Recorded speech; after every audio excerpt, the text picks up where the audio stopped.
En el año 2022, un hombre que había estado desaparecido durante casi 3 décadas se presentó en la puerta de un desconocido en una zona rural de Ohio.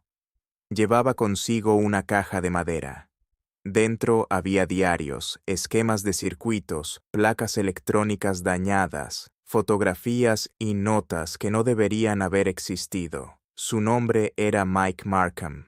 La última vez que alguien lo había visto fue en 1997, la noche en que entró en una máquina que él mismo había construido dentro de su garaje y desapareció.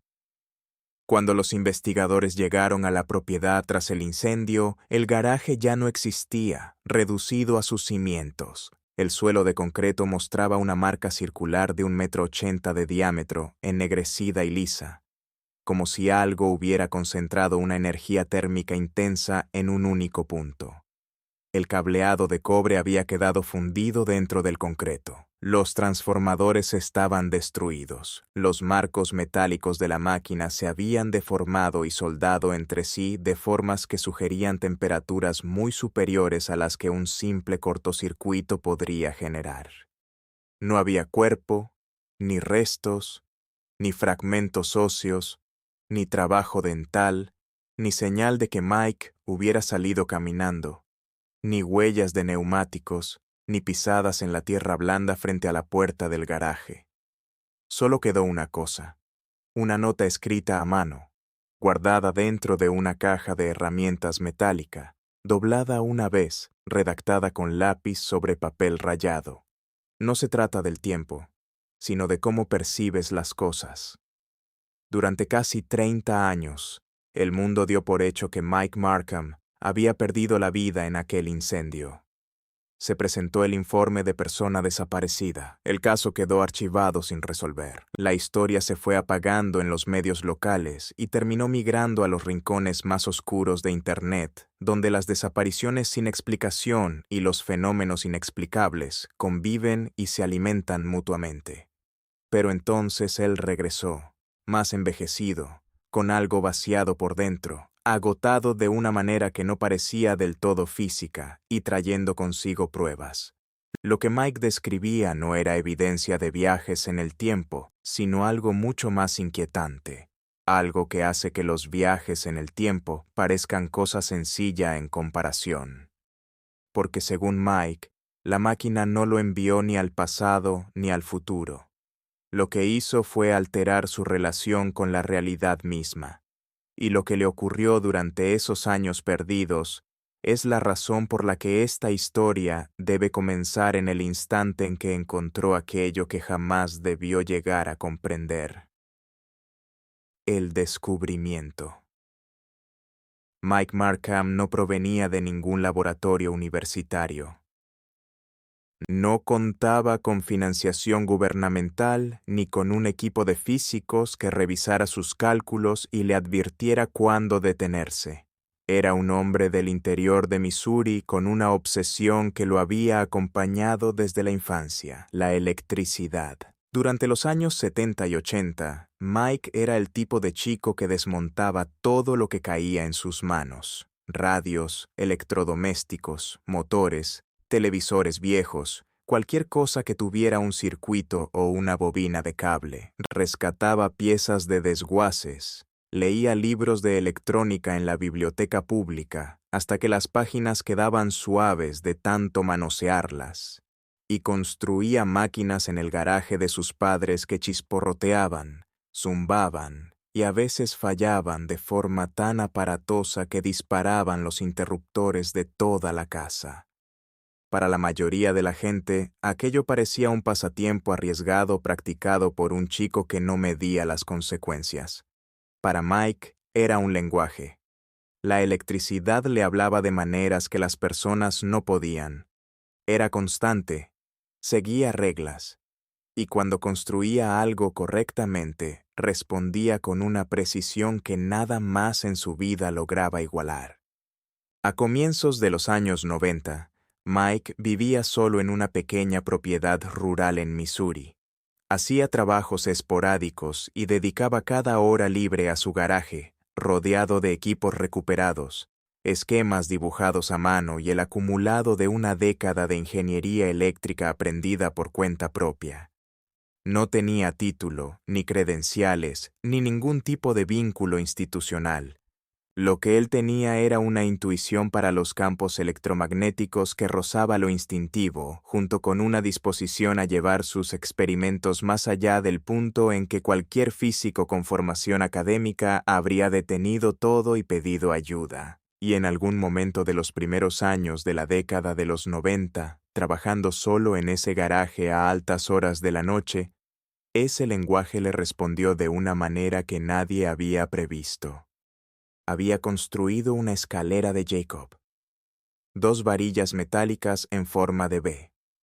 Alto voltaje circulando entre ellas.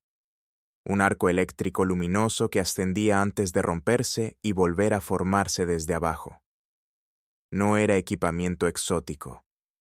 El tipo de aparato que se usa en aulas y demostraciones científicas. Nada que debiera haber producido algo más allá de un espectáculo visual y un penetrante olor a ozono. Pero una noche, Mike incorporó algo poco habitual.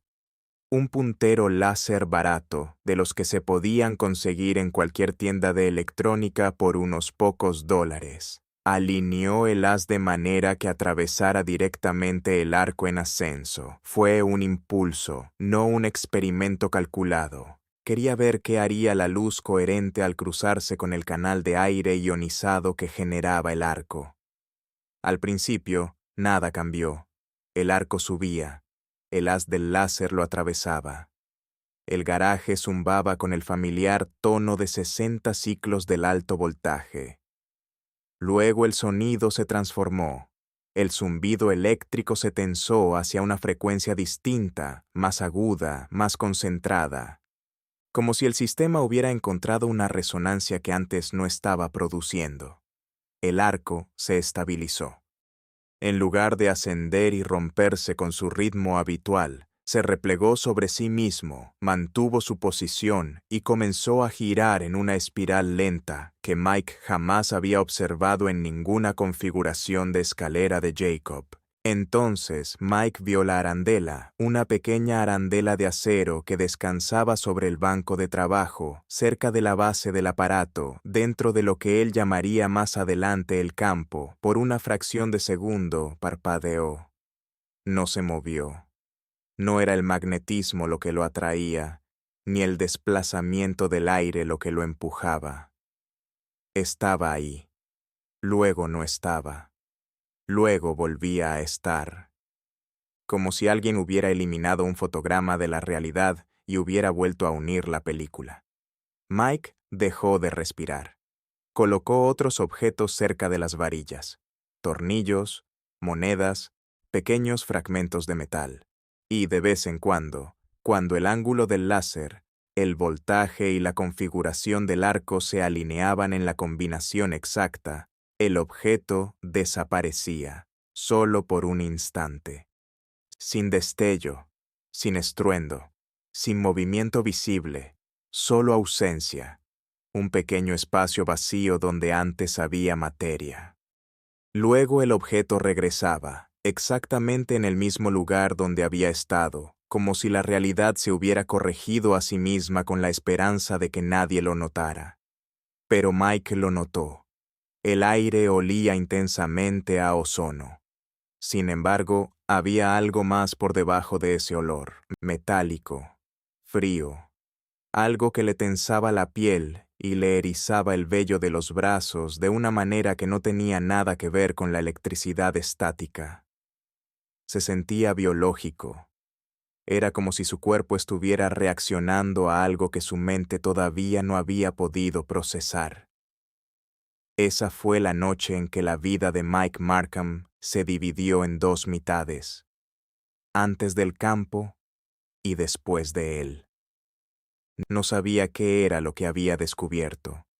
No tenía el vocabulario para describirlo ni la formación para analizarlo. Pero había una cosa que sabía con total certeza.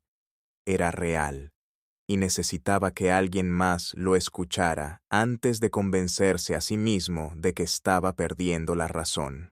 La llamada. En enero de 1995, Mike Markham llamó a Coast to Coast AM. El programa nocturno de radio conducido por Art Bell se había convertido en un punto de encuentro para lo imposible.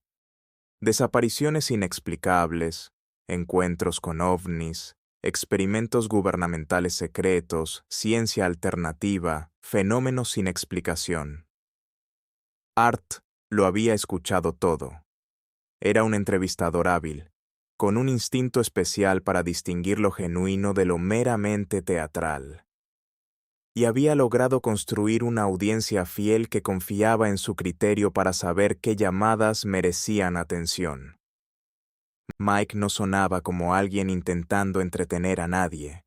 Sonaba nervioso, inseguro, como un hombre tratando de describir algo que todavía le perturbaba profundamente, algo que no había terminado de procesar, algo que temía a medias que pudiera sonar descabellado en el momento en que lo dijera en voz alta frente a otra persona.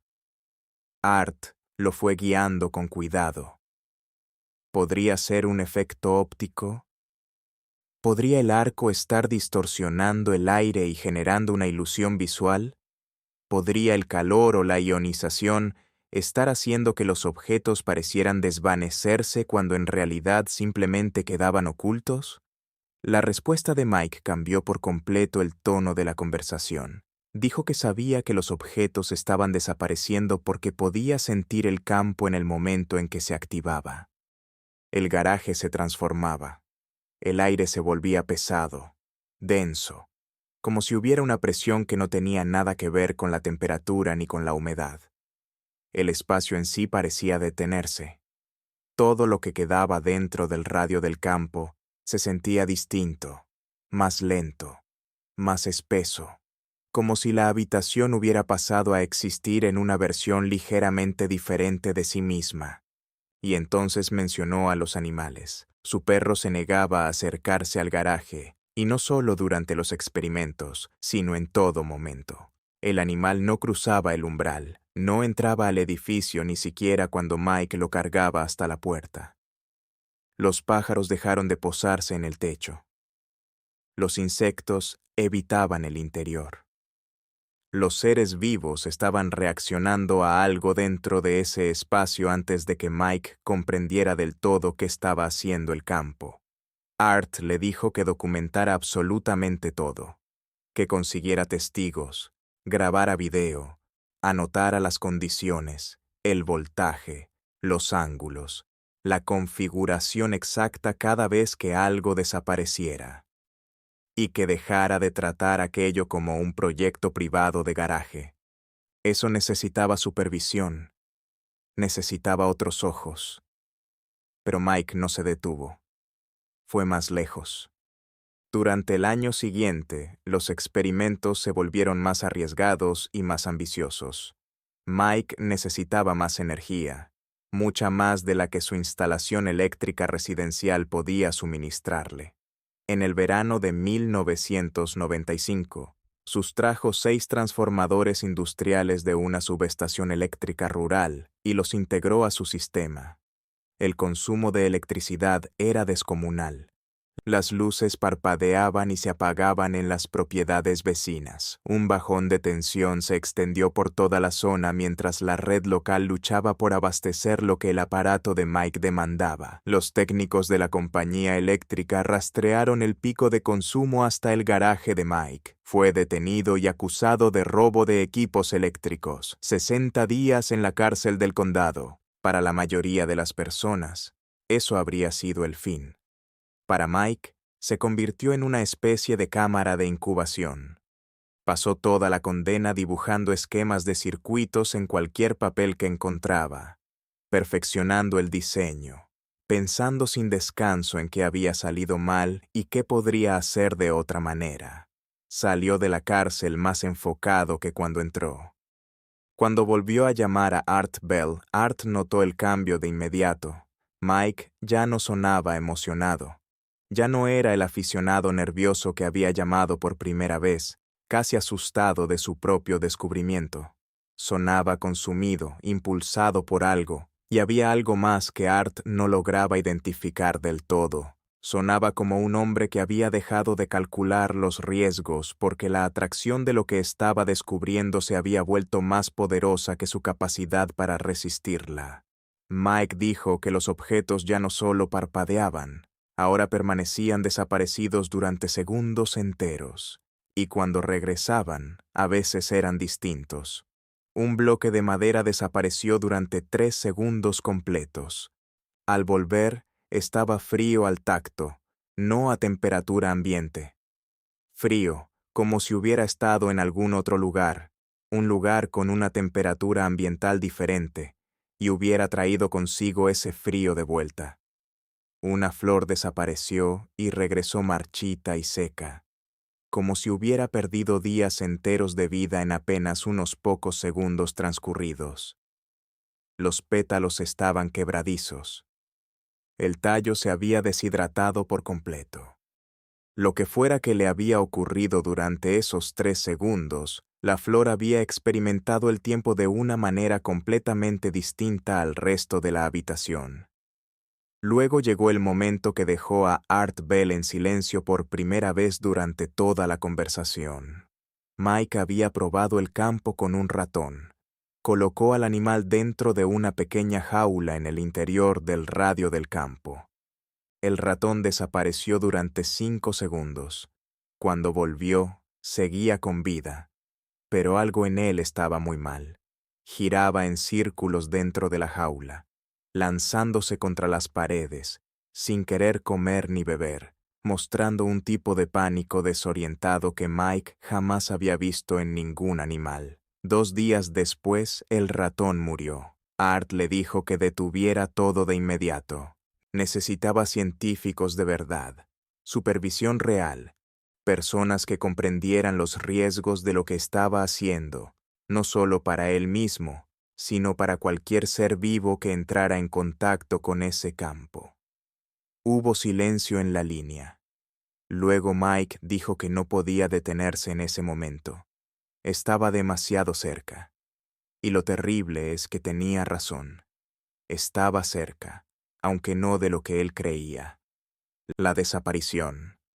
A finales de febrero de 1996, Mike realizó su última llamada conocida a Coast to Coast AM antes de que todo cambiara.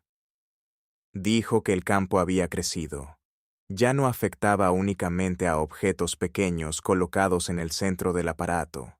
Se había expandido hasta el punto en que él mismo podía introducirse parcialmente en él.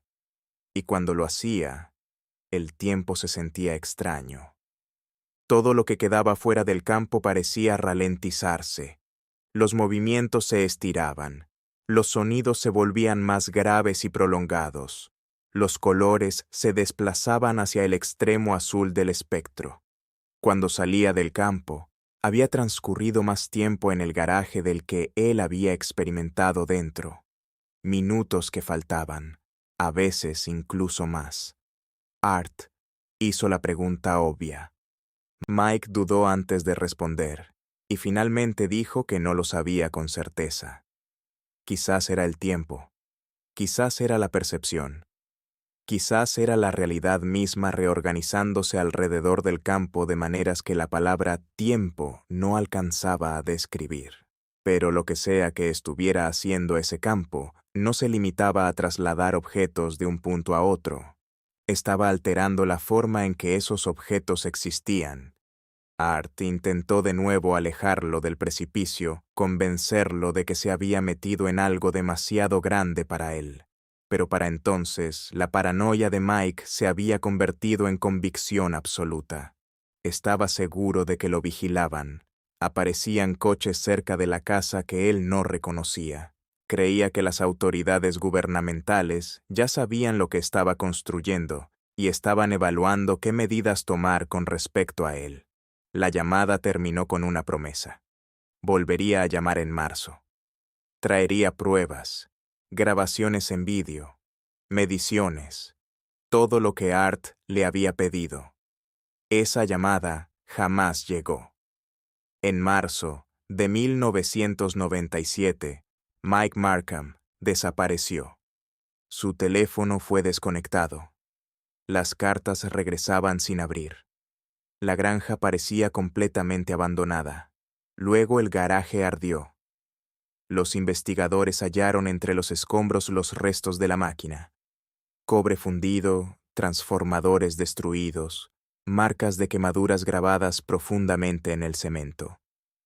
En el centro del suelo había un patrón circular de quemaduras de casi 2 metros de diámetro, pero no había cuerpo, ni huesos, ni explicación alguna, solo una nota dentro de la caja de herramientas. El caso oficial no llegó a ningún lado. Se presentó un reporte de persona desaparecida que con el tiempo quedó archivado sin resolver. La historia se fue desvaneciendo del mundo real y migró por completo hacia Internet, donde Mike Markham se convirtió en una leyenda. Entonces, en 1998, esa leyenda dio un giro inesperado. Un investigador en línea encontró un recorte de periódico antiguo fechado en 1930. Un cuerpo había aparecido en una playa de California. Era un hombre de unos 30 años, vestido con ropa que lucía extrañamente moderna para aquella época. En su bolsillo había un pequeño dispositivo metálico rectangular con botones y marcas extrañas que nadie lograba identificar. Cuando la imagen comenzó a circular por Internet, la gente notó algo que le ponía los pelos de punta. El aparato parecía algo que un experimentador aficionado de los años 90 podría haber construido en su garaje. Un prototipo rudimentario de algún dispositivo electrónico, fabricado décadas antes de que existiera la tecnología necesaria para ello. ¿Había viajado Mike Markham hasta 1930 para morir allí décadas antes de haber nacido? No había prueba alguna, solo una fotografía, solo una coincidencia, solo otra sombra más añadida a una historia que ya estaba llena de ellas. Luego, en septiembre de 2006, el silencio se rompió de una manera distinta. El Dr. Harold Puthoff, profesor de física en una pequeña universidad de Oregón, abrió su correo electrónico un martes por la mañana y se quedó paralizado. El nombre del remitente decía Mike Markham. El mensaje era breve. Mike señalaba que la gente lo creía desaparecido para siempre. Aclaraba que no era así, pero también que no se encontraba exactamente aquí. Adjuntó diagramas de algo que llamaba un marco de estabilización de vórtice de tercera generación, y le advirtió a Puthoff que no lo construyera, solo que lo estudiara. Los archivos adjuntos estaban muy por encima de todo lo que Mike había descrito públicamente. Esquemas de circuitos, ecuaciones de campo, advertencias sobre daños físicos causados por la exposición repetida al campo, notas detalladas sobre efectos neurológicos observados en sujetos de prueba, efectos que coincidían con lo que le había ocurrido al ratón años atrás, pero descritos con un lenguaje técnico mucho más sofisticado que el que Mike había empleado en sus apariciones radiofónicas. Puthoff intentó responder. El correo rebotó. Rastreó el mensaje hasta un terminal público en una biblioteca de Kauai, Hawái. El personal de la biblioteca no recordaba a nadie que coincidiera con la descripción de Mike. Otro callejón sin salida. Otro rastro de un hombre que parecía existir únicamente en fragmentos. Y entonces, 16 años después, Mike regresó. En octubre de 2022, Andrew y Melanie Carter estaban renovando una vieja granja en una zona rural de Ohio. Mientras retiraban el aislamiento de las paredes del ático, la mano de Melanie chocó contra algo sólido detrás de la estructura. Una caja de madera, pesada, cubierta de polvo, escondida deliberadamente en un lugar donde nadie la encontraría por casualidad. Encima había una etiqueta escrita a mano, ya desvanecida. M. Markham. No abrir hasta el momento adecuado. En su interior había diarios llenos de notas, diagramas de circuitos, fechas y advertencias que abarcaban desde 1995 hasta 2021. 26 años de documentación, placas de circuito selladas en bolsas antiestáticas y una fotografía Polaroid que mostraba a un hombre de pie junto a un gran marco metálico en forma de anillo en lo que parecía ser un taller en un sótano. La fecha impresa en la fotografía era el 21 de junio de 2021. Al dorso, con la misma letra que la etiqueta, se leía: funcionó, pero no de la manera que yo esperaba. Luego encontraron algo aún más desconcertante. Uno de los diarios contenía la dirección exacta de la granja que ahora les pertenecía. Junto a ella, una nota: estabilidad del campo magnético óptima, ubicación segura para el almacenamiento. La encontrarán cuando llegue el momento. Publicaron lo ocurrido en Internet y la historia se propagó rápidamente. Personas que habían seguido el caso Markham durante décadas comenzaron a contactarlos. 3 semanas después, el teléfono de Andrew sonó, sin identificación de llamada. La voz al otro lado era mayor, desgastada, cansada. Pero para quienes habían escuchado las antiguas grabaciones de Coast to Coast, era inconfundible. El hombre dijo ser Mike Markham. Dijo que se había enterado de que habían encontrado su caja y preguntó si podía ir a explicar lo que había sucedido. Llegó a la granja de los Carter en una fría tarde de octubre, con 59 años. Exactamente la edad que debería tener si hubiera vivido con normalidad desde 1997. Pero aparentaba ser mayor que eso. Envejecido de una manera que iba más allá de lo físico, desgastado como si algo invisible hubiera ido extrayendo de él algo esencial para la estructura de una persona, algo que ningún ojo podría detectar. Durante las horas siguientes, sentado a la mesa de su cocina, les fue contando lo que aseguraba que había sucedido realmente. Y lo que describió no tenía nada que ver con viajes en el tiempo. Era algo mucho más extraño y perturbador. Dijo que la máquina no lo había desplazado hacia atrás ni hacia adelante en el tiempo. Lo había desincronizado. Esa fue la palabra exacta que empleó. Explicó que había permanecido en el mismo mundo, en los mismos lugares, dentro de la misma secuencia de eventos, pero desfasado respecto a todos los demás, como una radio sintonizada ligeramente fuera de la frecuencia correcta. La música sigue ahí, pero suena lejana, difusa, imposible de captar con claridad. Describió la noche del incendio en marzo de 1997. La máquina de tercera generación se había estabilizado. El campo se mantuvo constante por primera vez, sin fluctuaciones ni pulsaciones, sino sostenido de manera continua. En un momento de imprudente convicción, Mike entró completamente en su interior. No hubo portal, ni destello de luz, ni sensación de atravesar el tiempo. Solo un silencio perturbador, como si el mundo entero se hubiera desplazado ligeramente hacia un lado, dejándolo parado en el lugar donde antes estaba todo. Cuando salió, habían transcurrido varias horas. La máquina se había sobrecalentado. El garaje comenzó a arder. Mike logró salir por la pared trasera antes de que la estructura cediera por completo. Pero cuando intentó retomar su vida, algo no encajaba. Sus amigos reconocían su cara, pero no lograban recordar su nombre. Su casero recordaba haber alquilado a alguien, aunque no podía vincular ese recuerdo directamente con Mike. Las llamadas telefónicas no llegaban a ningún lado. La documentación presentaba dificultades inexplicables. Las conversaciones se borraban de la memoria de la gente casi en el mismo instante en que ocurrían. La gente hablaba con él, le respondía, interactuaba con normalidad en el momento, y luego olvidaba por completo el intercambio en cuestión de horas. Mike les explicó a los Carter que no había desaparecido. Lo que había ocurrido era que se había vuelto difícil de percibir, difícil de recordar, como si la mente humana pudiera registrar su presencia en tiempo real, pero fuera incapaz de codificarla en un recuerdo duradero. Era visible, pero imposible de retener. Presente, pero sin permanencia.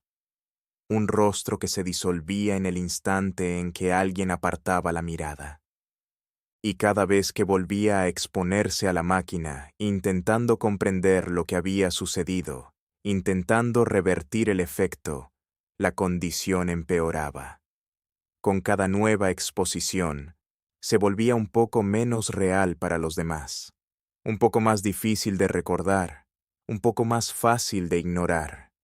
Estuvo vagando por los márgenes de la sociedad durante 25 años, trabajos pagados en efectivo, habitaciones temporales, lugares donde nadie necesitaba dejar rastro y nadie notaría si lo olvidaban antes del amanecer. Siguió estudiando el campo, siguió afinando su comprensión de lo ocurrido, y la conclusión que alcanzó lo llenó de terror. Nunca había sido cuestión de tiempo, era cuestión de percepción, de memoria, de observación, del frágil mecanismo por el cual los seres conscientes confirman que otra persona existe. Mike creía que la máquina había roto esa conexión, no en el cerebro de los demás, sino en la manera en que la propia realidad registraba su presencia. Había sido desconectado del sustrato que hace que una persona sea perceptible, memorable, real. Una persona no es solo un cuerpo, una persona es un patrón que vive en otras mentes, una red de recuerdos, asociaciones y reconocimientos, el peso acumulado de cada interacción que afirma, esta persona existe, esta persona importa, esta persona estuvo aquí. Mike creía que la máquina había dañado su capacidad para generar ese patrón. Aún podía ser visto, aún podía ser escuchado. La impresión que dejó se disolvió casi de inmediato, como tinta sobre el agua. Cuando los Carter le preguntaron por qué había regresado en ese momento, Mike dijo que se le estaba acabando el tiempo. No el tiempo cronológico, sino el tiempo memorable. Pronto creía que se volvería completamente imposible de retener. Presente pero imperceptible, vivo, pero incapaz de ser registrado por la mente humana. Un fantasma con vida moviéndose por un mundo que seguiría olvidando su existencia. Antes de marcharse, les pidió 3 cosas: que enviaran los diarios a un archivo de investigación privado, que mantuvieran el ático cerrado, porque cierto equipo que había ocultado allí seguía siendo magnéticamente activo, y que jamás intentaran ponerse en contacto con él. Luego se levantó, cruzó la puerta principal y desapareció en la oscuridad de aquella noche de octubre. Sobre la memoria, esta es la parte que Andrew y Melanie Carter dicen que todavía no logran explicar del todo. En el instante en que Mike salió de la casa, tuvieron que hacer un esfuerzo consciente para recordar su rostro. No días después, ni a la mañana siguiente. De inmediato sus rasgos comenzaron a escurrirse como agua entre los dedos abiertos. El color de su chaqueta, la forma de sus manos, el sonido exacto de su voz, la cadencia y el ritmo que habían llenado su cocina durante horas. Melanie tomó un bloc de notas y empezó a escribir tan rápido como pudo, porque podía sentir cómo el recuerdo se desvanecía mientras aún estaba fresco, no de la manera gradual en que los recuerdos normales se difuminan a lo largo de semanas y meses, sino disolviéndose activamente, como si algo estuviera extrayendo esa información de su mente en tiempo real. Andrew se quedó de pie en la cocina intentando evocar la voz del hombre que había estado sentado frente a él menos de 1 hora antes. No pudo. Recordaba que el hombre había hablado. Recordaba el contenido de lo que se había dicho, pero la experiencia sensorial de escuchar esa voz, su textura, su tono y su calidad ya había desaparecido por completo. En menos de 1 hora, estaban leyendo sus propias notas manuscritas como si fueran documentos redactados por otra persona. Reconocían la letra, reconocían el papel. Veían la mancha de café en la esquina de la hoja y recordaban haberlo derramado durante la conversación.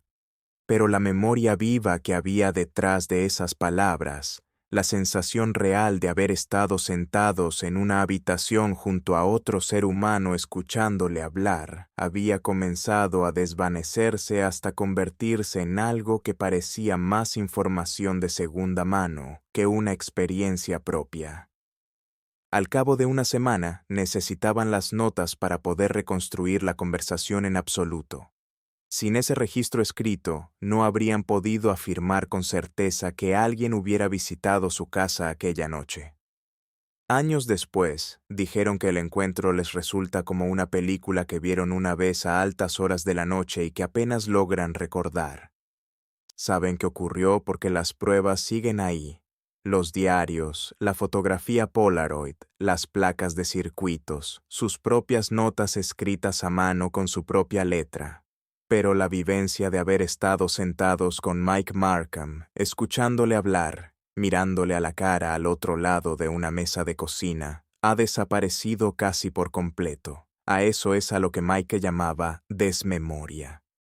No el olvido común, sino algo más profundo, un borrado lento de la presencia de una persona en la mente de quienes la han conocido. Mientras las evidencias físicas de esa persona permanecen a plena vista, los objetos perduran, la persona, en cambio, se disuelve. ¿Qué es lo que hace real a alguien?